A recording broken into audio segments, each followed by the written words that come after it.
I know the funny one-line Letterboxd review that I chose for this was The Substance for Men, but my second choice was this is what football culture looks like to non-football fans, although I don't think that one would have hit as hard as what I ended up going with.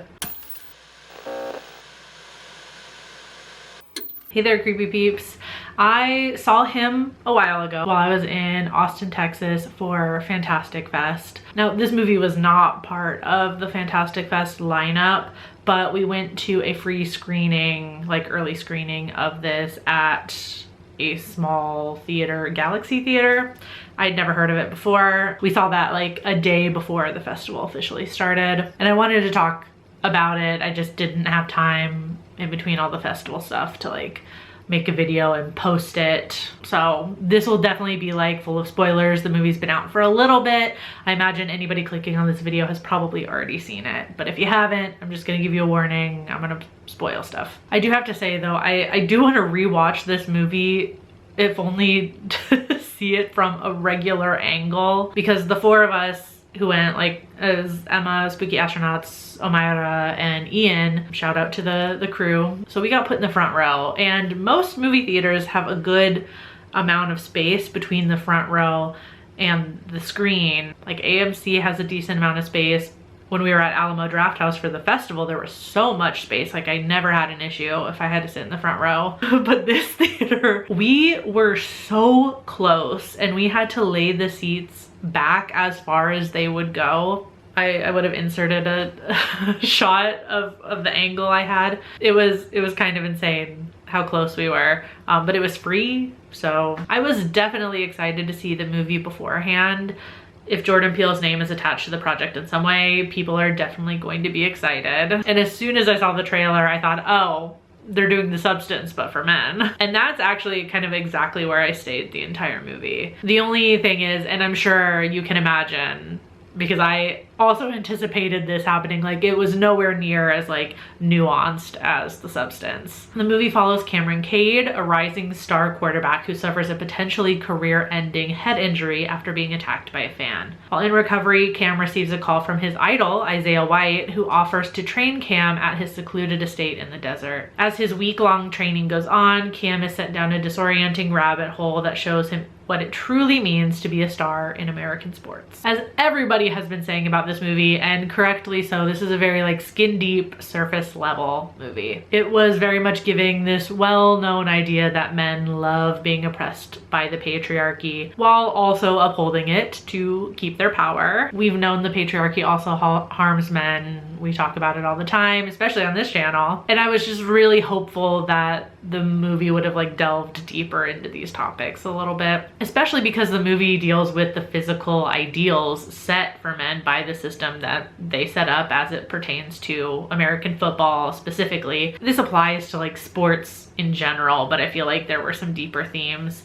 Cam and Isaiah are Black men who are, yes, given fame and fortune through this industry, but they are also treated like prized livestock by these old white men who run these organizations, especially because any success achieved by Black athletes is often undermined by this idea that their physical abilities come naturally, and this natural ability allows them to overcome the very racist notion of a lack of IQ within their sport.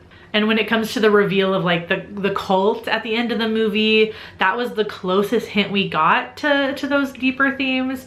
But by that point, the movie was basically over. I will say one thing this movie does do well is it serves as a great example of the male gaze on male bodies, because the way Cade is framed and presented, like this physique and this strength, this is a male fantasy.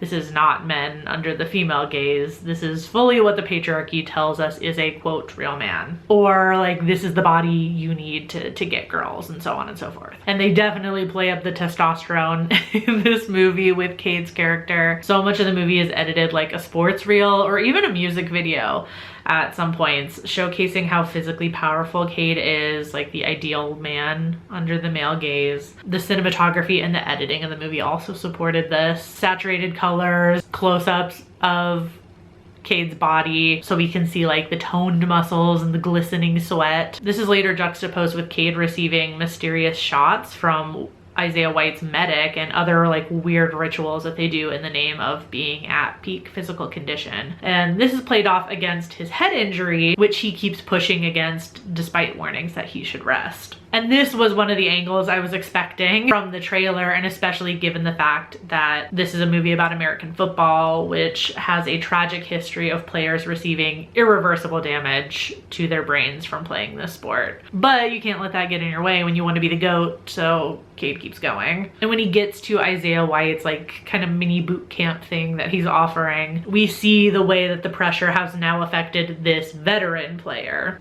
We see the mental toll that the pressure of this game and the industry has taken on Isaiah. Marlon Wayans was great in this role. His performance was magnetic, honestly. Tyreek Withers also gave a great performance. Between this and I Know What You Did Last Summer, we have a new Scream Queen on our hands, I think. And then we can't forget Julia Fox, who was just like fully in her Julia Fox persona and was hilarious in this movie. The performance for me made this worthwhile. Like, even though it was very skin deep, didn't really dive into any deeper themes, just seeing the performances alone, I'm like, this felt worth it. And I think the thing that really solidified this as being like a skin deep movie was the ending. It was played off like this like good for her kind of ending, but all Cade does is kill the cult members, and then what? Like, was the point that the Saints were the only toxic thing about the NFL? Because that's doubtful. So overall, even though I did not like the movie theater experience at all, the movie itself wasn't bad. I'm really happy that the theater experience didn't really like affect my review of the movie. So I didn't think the movie was bad, I was just disappointed, which kind of sucks even more. Like, I'd rather just think the movie was awful and rant about it instead of just feeling let down. I definitely can't wait to hear what y'all thought about this movie in the comments, so I'll be down there checking that out. Thank you so much for watching. I will see you, I don't know when this video is going up, I'll see you soon with another video. Until then, stay strange. Bye.